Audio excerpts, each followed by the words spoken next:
Jenny Ray, the Managing Director of ManagementConsulted.com, and we're back to talk about consulting resumes. In particular, today I'm talking about what you should highlight when you're thinking about constructing a consulting resume.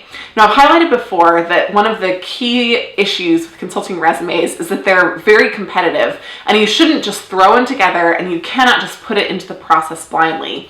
The reason is that consulting firms, once you've applied, if they choose not to interview you, make you wait 18 months or more for a reapplication. So you don't have multiple chances. You really just have one magic chance to get in the door.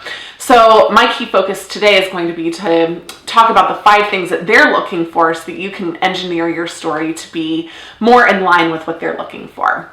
I'm going to talk first about 2 key things that are highlighted in your academic experience. Now, one big misconception that a lot of people have, especially if you are an experienced hire, is that consulting firms aren't interested in your academic or leadership experience that's outside of your work.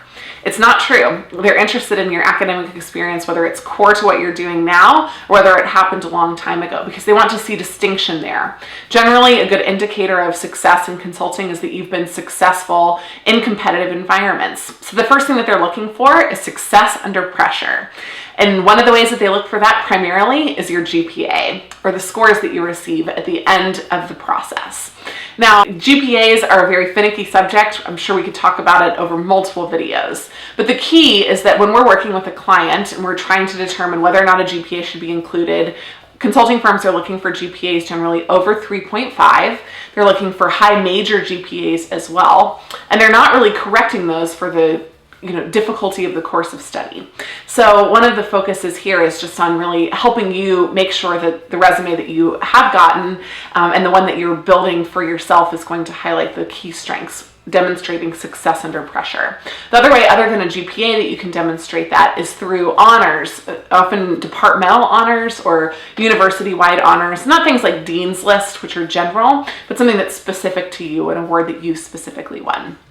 The second thing that's important to highlight is leadership experience. So outside the classroom, what were you involved in? They're looking for a couple of things here.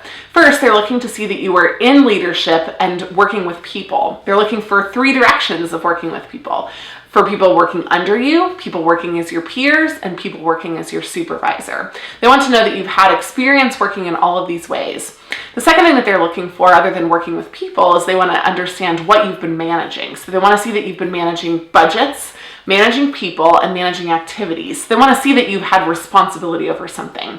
So therefore, leadership experience isn't just being involved in an activity, it's actually holding a position of responsibility. These 2 things, success under pressure and leadership experience, are usually best demonstrated in your academic experience, although there are other places that you can also highlight them. On the right side of the slide, we have things that are more demonstrated usually through your work experience. The first are quant skills. Quant skills are key to success on the job in consulting, and the 2 things that they think of most, first, are financial modeling, and second is market research. Now, when we're going through the 2 key things, there are a few reasons why this is important. They want to see that you've done it before so that they know that their training is going to stick when they get you on board. They don't want to know that you're completely a novice at either one of these areas. They also want to see that you've been successful on a job where you've had to do these types of things before. It's a general good indication that you're going to enjoy the day-to-day work at the consulting firm. So quant skills, specifically financial modeling and market research, are very important.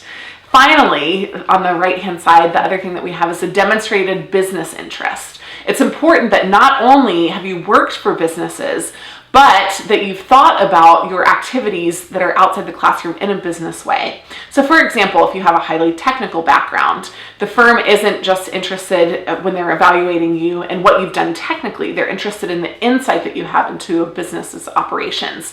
So how did your technical skills make an impact on the bottom line of the business? The final thing that's really important to understand here are brand name experiences. And brand name experiences, the core focus is on an indication of whether or not you're likely to be successful in the consulting environment. Consultants by nature are risk averse.